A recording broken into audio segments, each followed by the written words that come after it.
I like that idea. You set it up, Schmo.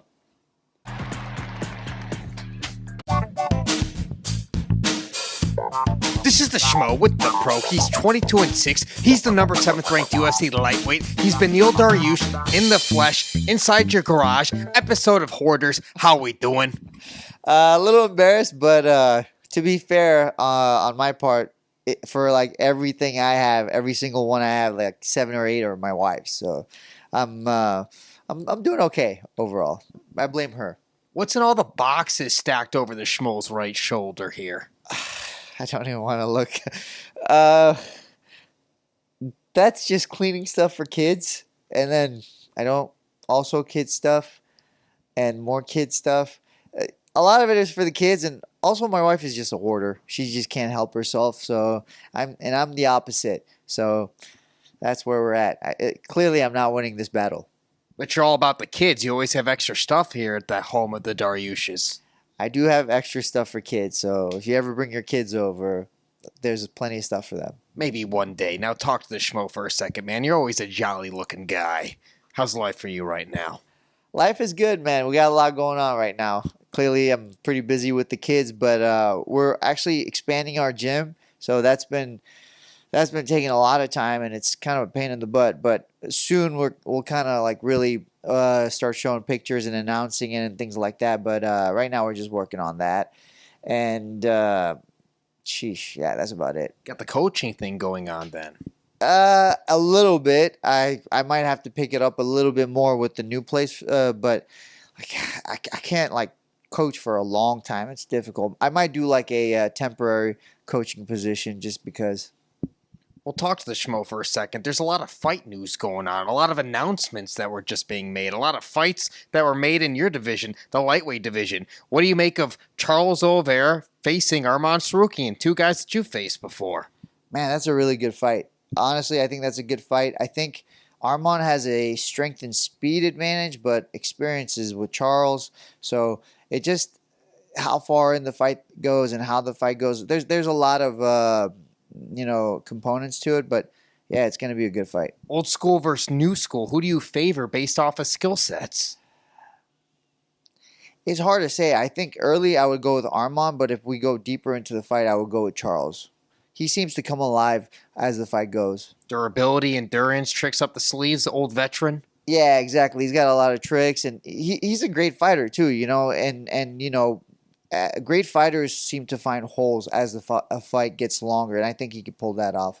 But at the same time, Arman can finish it early on, or he could ride him out because he's got all the skills. Some fakies over the interwaves, the internet. Benoit Saint-Denis, he was rumored to be matched up with you. He's actually fighting Dustin Poirier, a guy that you've called out. You've wanted to fight, but now Poirier's fighting this guy. What do you make of that matchup? Yeah, it just bummed me out. I was like, man, these are guys I want to be fighting. And unfortunately, right now, I can't fight, so I can't even complain about it. But I think it's going to be a great fight if you think about it. I think stylistically, I think you're looking at a stand-up fight.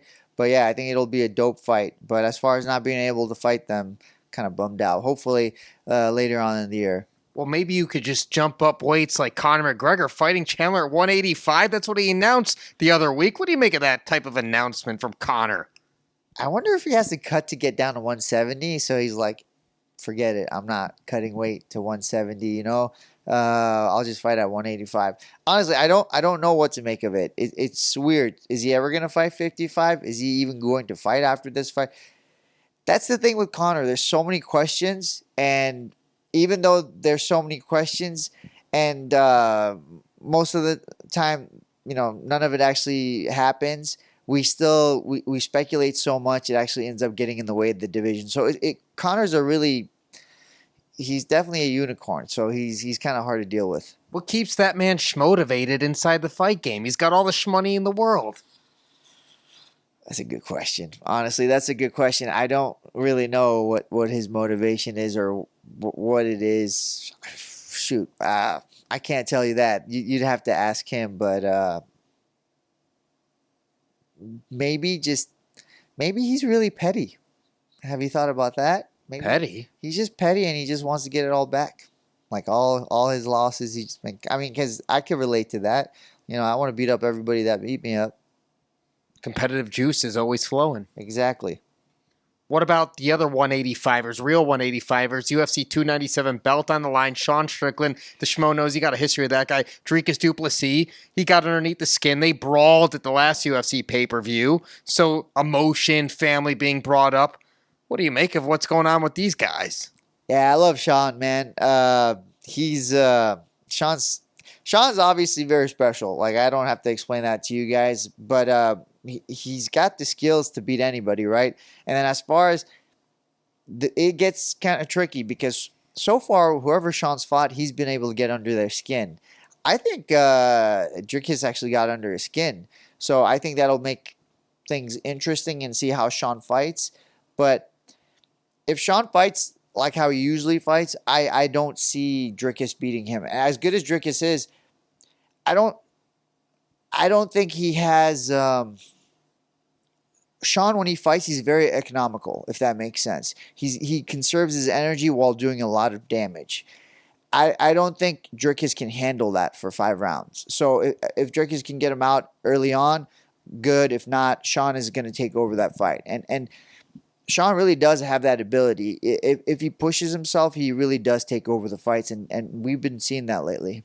What makes you a top-tier chess player inside the confines of the UFC? Why are you the best one out there and no one can beat you? I am definitely not the best chess player, but I love chess. I don't know. It keeps me busy. I mean, I have wins over Marvin, and I think I beat Ali too. So I'm trying to think who else I've played. Played Giga, I think. No, Giga and I, we may not look it, but we're really competitive with each other. So it might come to blows if we play chess, because if I win a couple, he wins a couple. It gets wild. Who else have I played? I beat Spike a lot, but he's beat me a few times too. So shoot, I don't know, but I'm down to actually figure out who the best chess player is. I would want to do that tournament. That sounds like a good idea.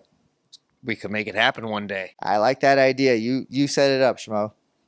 We'll see what we can do. Can we get a final message for all the Beneil Dariush fans out there worldwide? Shoot. Be careful who you marry, because. Is this the commercial you were telling the Schmo about? No, yeah, we could talk about that too. Yeah. So, Schmo, tell me what you think of this. I've been pitching it to my wife, and she's been really upset about it. So I say to her, you nag a lot, right? And she's like, no, I don't. So I thought to myself, listen, how about this? We get to a certain point of nagging, and to, cool you down, we do a public spanking. Just unless, some women are into that, then it doesn't work. But just kind of like a shame thing, like, hey, quit nagging me, right?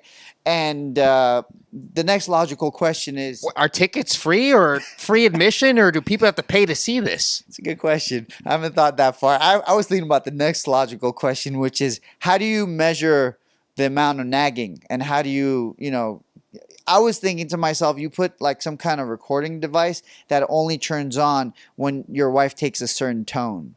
When it's a certain tone, that's nagging right there. I really thought about this, Well, you're a Tesla guy. Do you believe AI should be regulating this thing? It's not a bad idea.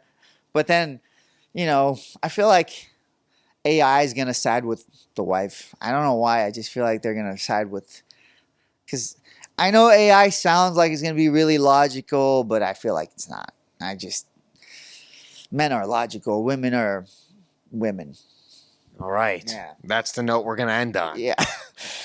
Be careful who you marry, because your wife might be a hoarder, but if she loves you, it's good. It's all about the love. Let's spread the positivity. There you go. Yeah, exactly. Spread the love. He's the pro. I'm the Schmo. Time to clean this bad boy up. Please, can you help? By the way, this thing is 80s, man. You're making it look good. We're glistening right now. You are glistening, no doubt about it. We're out.